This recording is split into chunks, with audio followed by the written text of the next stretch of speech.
Chapter 51. Let it be known that a Vasto Lorde and a Kryptonian fucking were anything but subtle. If the next morning's breakfast could be summed up as a single word, it would be awkward. So, did you wear a condom? Wally asked, making my face twitch during the uncharacteristically silent breakfast we were all having. Nope, Galatea said with little to no care for Wally's question as she continued to eat her cereal with strawberries and other dried fruits added in. Hearing Wally's blunt question, however, I didn't have the blunt social attitude Galatea had, so I kind of blushed a bit as I realized with the way everyone was being awkward that we were most assuredly too loud. Then again, a metal bed frame crashing into the stone floor constantly wasn't at all subtle. Sorry, if we kept you guys up, I said, wanting them all to run off to be with their mentors so we could get past this.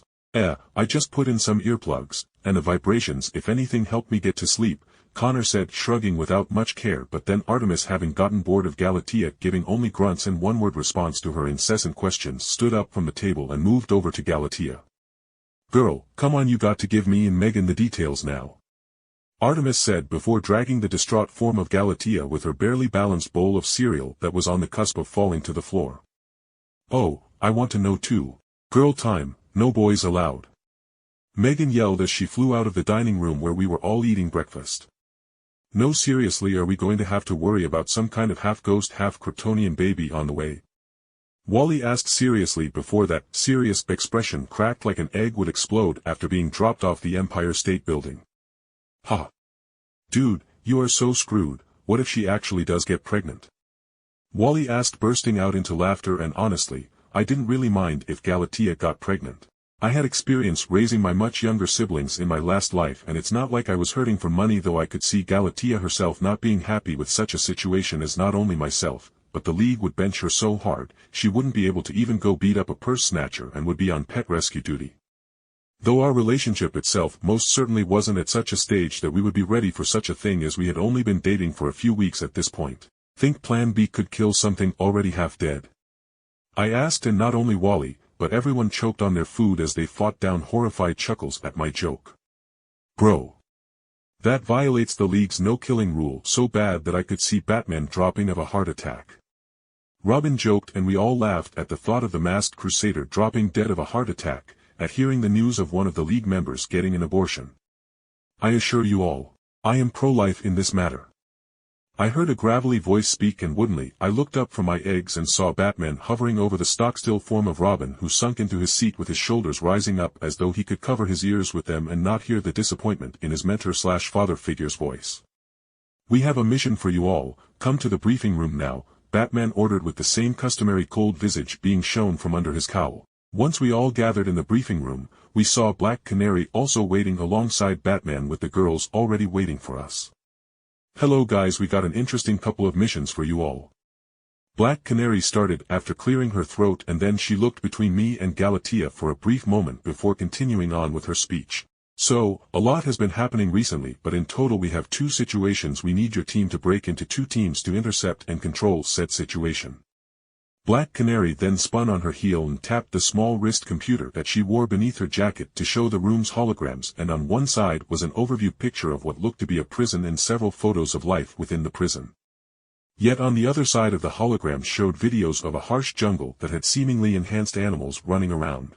We need a single or at most 2 participants for the first mission, which is to go undercover within the super maximum security prison Belle Reve. We believe that a mega riot is being planned to mask an escape of the prison's many metahuman criminals. Your task, should you be accepted to go upon said mission, is to accept being incarcerated within the prison, even with a metahuman collar on you to make you fit in with the prisoners within. Black Canary explained before looking to the other side with the overran jungle.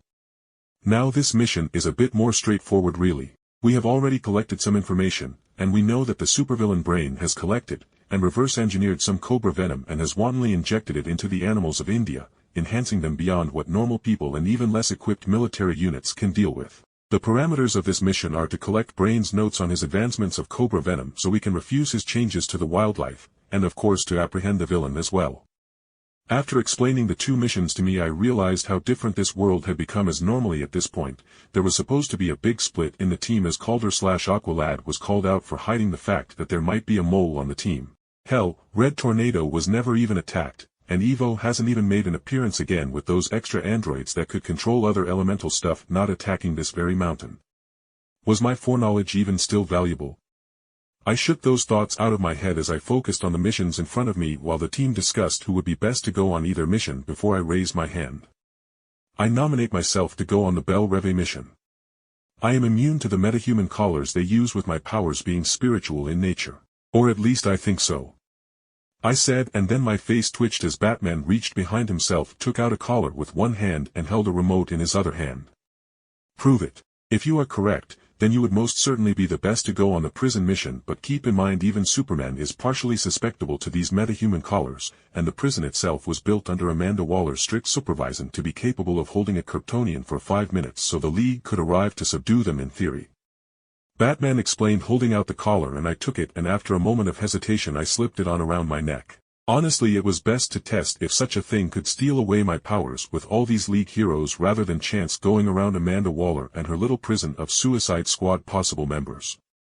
Because remember, if you were a metahuman criminal and you got a potentially lifelong sentence, then you are going to Belle Reve, as no other prison was rated to hold such piscos other than some black sites that even the League files didn't have much on.